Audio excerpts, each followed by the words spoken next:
Hey Deer Valley, it's Miss Katie Jane from Hoover Public Library. I'm so excited you're about to have a book fair. I always like when books can get into the hands of kids.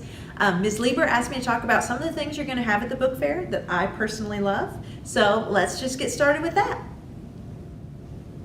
This first one is an oldie but a goodie. It's first in a series about the Chicken Squad by Doreen Cronin. The Chicken Squad are 4 baby chicks who are totally clueless about the world, except they think they can solve mysteries on the farm. What? Mysteries involving squirrels who have seen a big scary something? What could it be? Find out when you read The Chicken Squad by Doreen Cronin. Okay, so these next 2 books are in a series I adore. These are not number 1 and 2. These are just, in the middle. It's number like 4 and 5. But they're excellent. Make sure you start at the beginning. These are about a boy named Frank Einstein. Frank Einstein is a kid scientist. He develops 2 semi-smart robots, Clink and Clink, who help him do all sorts of cool science and also help him because he has a nemesis, an enemy, a fellow kid scientist with a weird chimpanzee sidekick who is always trying to mess up his experiments. In one of the books, there's an Evo blaster belt, and the other one, there's a brain turbo. Every book has a different invention that they're gonna have to use to either save the world or destroy it. So if you like science, you like crazy robots, or you like weird monkeys, here you go, Frank Einstein. Okay, so this one I totally love. Fenway and Hattie is about this cute little dog and his owner, a little girl. The little girl is not the one who tells the story. Fenway is totally the one telling the story. And the story is that they used to live in the city, in a really nice apartment next to a really awesome dog park, and now they live in the suburbs. And it's very confusing to Fenway. Is there a dog park right outside his house? Is there a dog park in the house next to their house? And what are all these creatures he's seeing? There's a lot more creatures in the suburbs than he was seeing in the city. So there's all sorts of confusing things happening. Plus, Hattie, she's acting different. She doesn't want to play as much. She's isolating herself up in her treehouse all the time. What's going on? Does she not love him anymore? Change is hard, especially if you're a dog like Fenway. Fenway and Hattie is first in what is so far a trilogy. I know you will love it, and then you'll want to read the other 2 books. So grab it. Fenway and Hattie by Victoria J. Coe. So this next one we can't talk about until we talk about a very old, very classic book called Mrs. Pigglewiggle.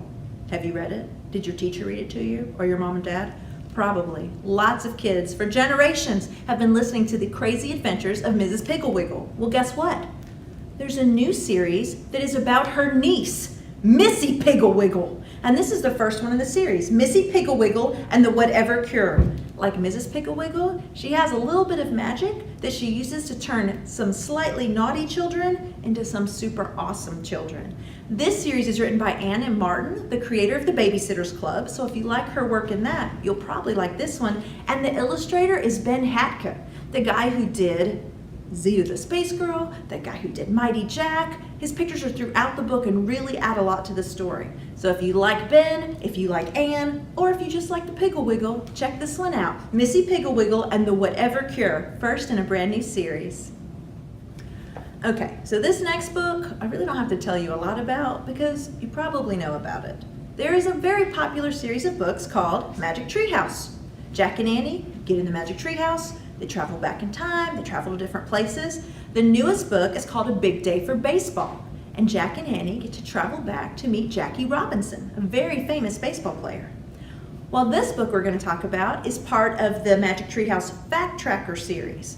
After Jack and Annie went on their adventure, they had a lot of questions about baseball, the way it's played, what happened to it historically, maybe some famous people besides Jackie Robinson who played. And so this book talks about all the questions they had and all the answers they got when they asked these questions about baseball. So it's filled with all sorts of amazing facts, not just about Jackie Robinson, but about baseball as a whole and also other famous players, including famous female professional baseball players. Did you know there were female players?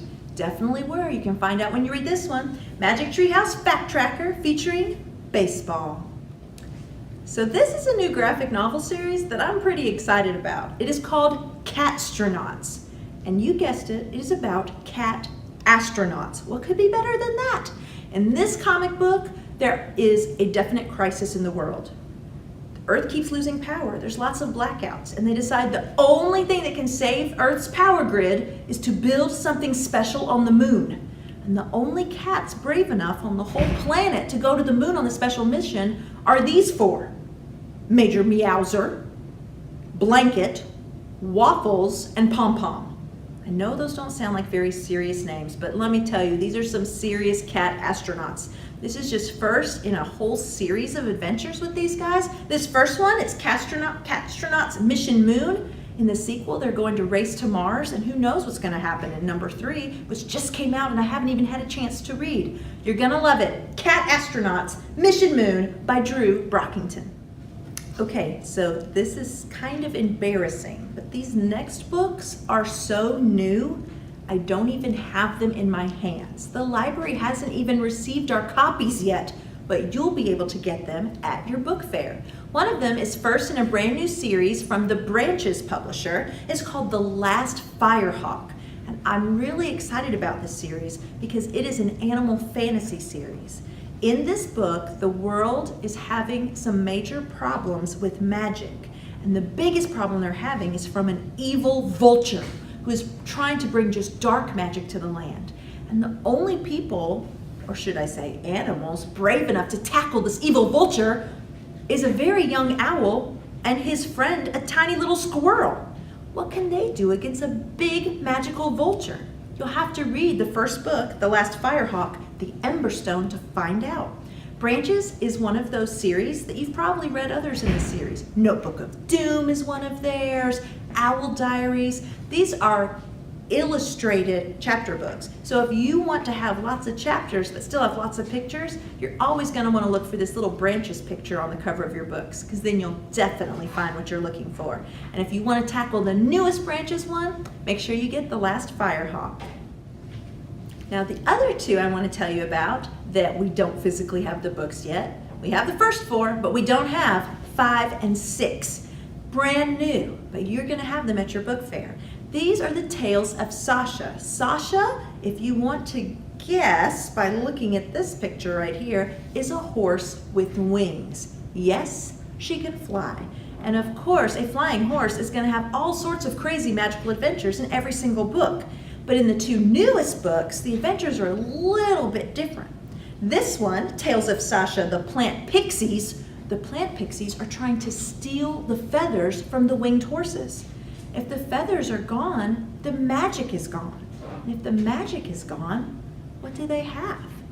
And if the feathers are gone, they also have no flight. So what's going to go on? You got to be able to have the magic and the flying. So defeating the plant pixies is going to be pretty important. And the other new one in the series, Wings for Wyatt, is because Sasha's best friend Wyatt is not a flying horse. He's just a normal horse. But he really wants to go to the island that is the home of the flying horses. What can Sasha do to help him get there? A horse without wings. Tales of Sasha is great for kids who like magical creatures. It's also great for kids who like to problem solve, because Sasha is always trying to figure out what she can do to save the day. Maybe you feel that way too. Tales of Sasha